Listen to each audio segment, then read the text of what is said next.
Aujourd'hui, on va faire un double test. J'ouvre 2 fois mon application. D'un côté, un compte payant, de l'autre côté, un compte gratuit. On fait la même action des 2 côtés et on voit ce qui diffère entre les 2. Comme ça, tu verras véritablement le travail que j'ai fait d'un côté pour la version gratuite et pour la version payante également. On attaque aujourd'hui l'épisode 12 de la série Projet client en public, dans laquelle je te dévoile l'intégralité d'un projet client réel qui s'appelle Propaloto, dans lequel on réalise des propositions commerciales de façon automatisée, après un simple appel.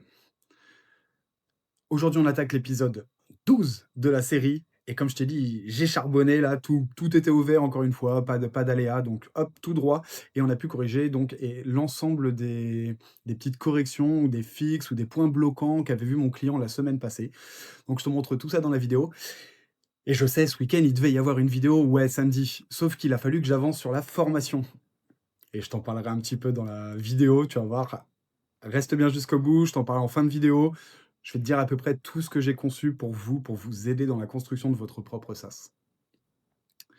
Donc c'est parti, grosse journée aujourd'hui, je me suis levé tôt, 4h30 comme d'hab, pas de changement. Quelques rendez-vous avec des alumni de l'école Cube, hein, parce que je suis aussi coach à l'école Cube, donc voilà, j'ai des entretiens à faire, donc il a fallu que je cale ça quand même entre deux. Et pendant ce temps-là, Claude tapait du code, hein, bien évidemment. Donc, je prévoyais mon rendez-vous, tac, tac, je lui donnais des petites tâches à faire, tac. Et pendant qu'il travaillait, moi, je pouvais faire en parallèle mes appels. Voilà, ça m'a permis de gagner un petit peu de temps, ou tout du moins d'éviter d'en perdre. Voilà, donc j'ai fait mes rendez-vous ce matin, et ensuite j'ai dû faire des tests pour consulter les correctifs que j'avais lancés pendant mon absence.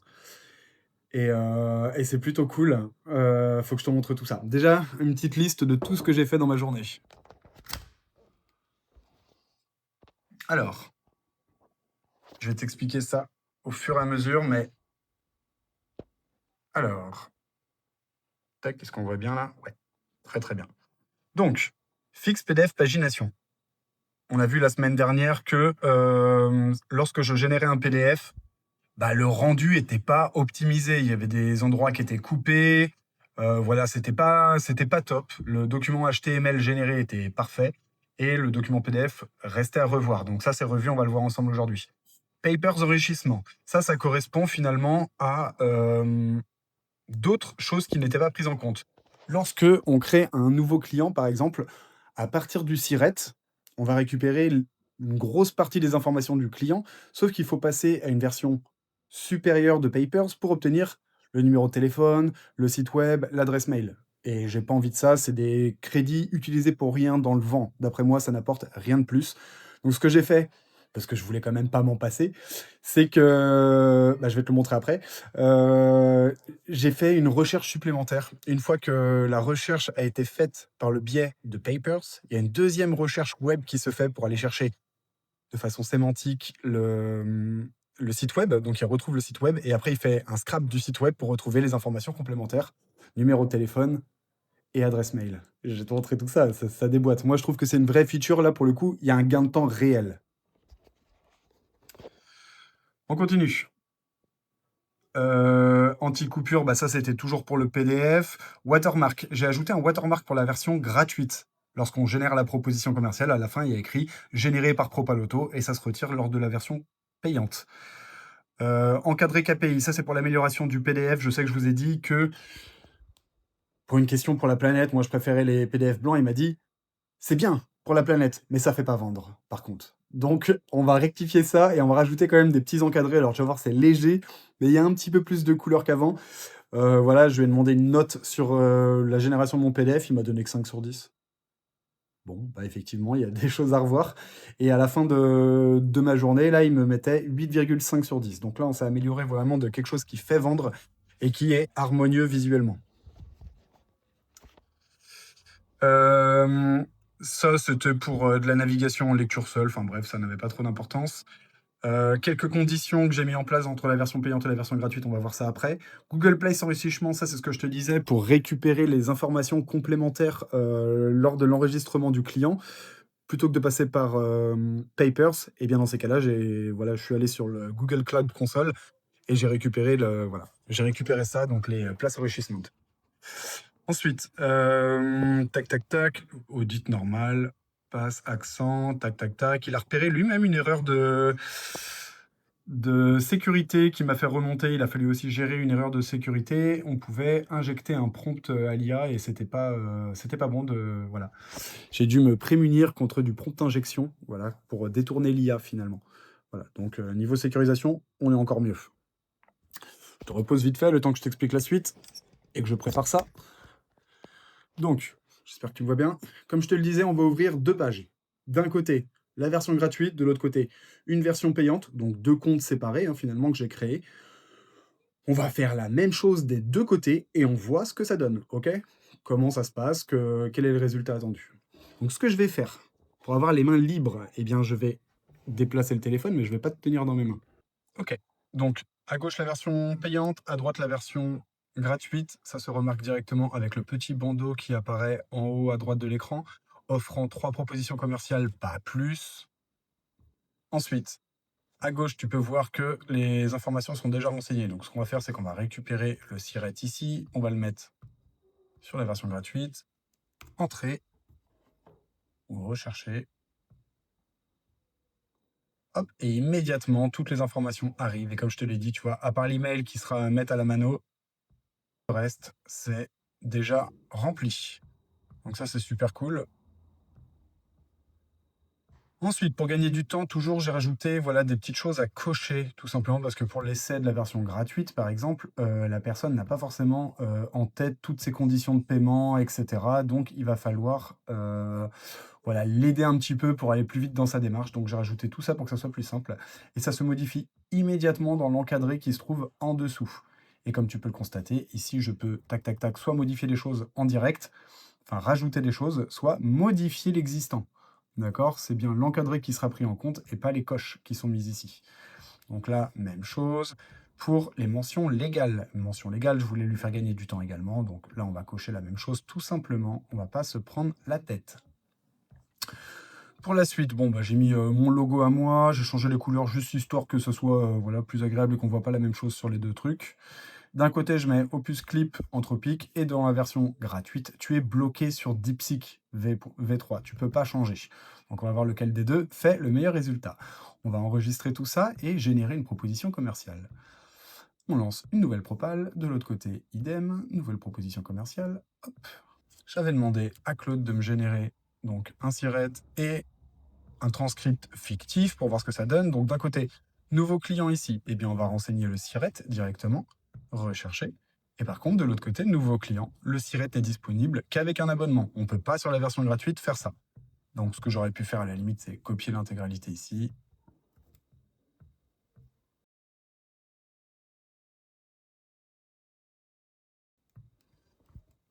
Voilà, on enregistre le client, enregistrer le client. Donc tu as vu beaucoup plus facile depuis la version payante que depuis la version gratuite où tu dois aller chercher les informations finalement auprès de ton client. Ou autrement, le nom du projet, on s'en fout, c'est généré automatiquement. On va choisir formation IA. Le transcript à coller, je le récupère sur Claude. Tac, copie,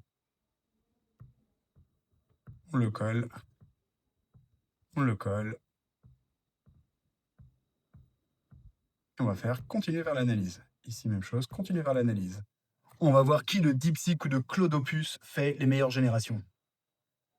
Personnellement, j'ai ma petite idée.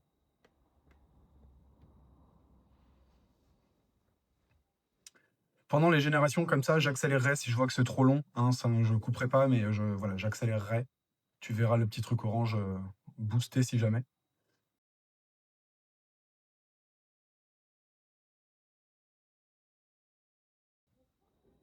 C'est la version payante qui a été la plus rapide. Alors, au niveau du constat, bon, je vais avancer doucement pour que tu puisses comparer, mais dans l'idée, ça devrait être plus ou moins les mêmes choses.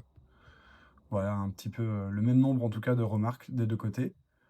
Donc douleur explicite, douleur implicite, donc lorsqu'elle lit entre les lignes, donc ça c'est au-dessus, explicite, c'est ce que le client a dit clairement, et ça c'est ce qu'il n'a pas forcément évoqué, mais qu'on peut lire entre les lignes. Ensuite, le tableau des douleurs priorisées. Donc là, c'est exhaustif. Il va relever l'intégralité des douleurs, tu vois. Donc lui, il en a remarqué plus, visiblement. Opus, il en a constaté 3, 6, 7, alors que lui, on a constaté 2, 4, 6. Donc une de moins. Bon, Ça change pas grand-chose, mais c'est toujours mieux du côté d'Opus. Bénéfices attendus par le client. Donc là, ça se vaut plus ou moins. Il y a que la dernière et la première qui diffèrent. Implication business. Ok, faudrait lire, hein. Bon, bah écoute, je te laisserai faire pause sur la vidéo si jamais t'en as envie. On va pas les lire pour l'instant. Moi, je suis convaincu du résultat, tout du moins. Stratégie commerciale. T'as vu, ça a beaucoup évolué, hein. Ça ressemble pas du tout à ce que c'était au début, et tant mieux. Donc là, encore une fois, DeepSeek a fait un travail moins important que Claude, qui a été un peu plus dans le détail. Prochaine étape. Planifier un audit d'éligibilité. Ils sont d'accord tous les deux là-dessus. Ok. Note complémentaire, si jamais j'ai envie d'ajouter des petites choses, mais j'ai rien à ajouter. Hop.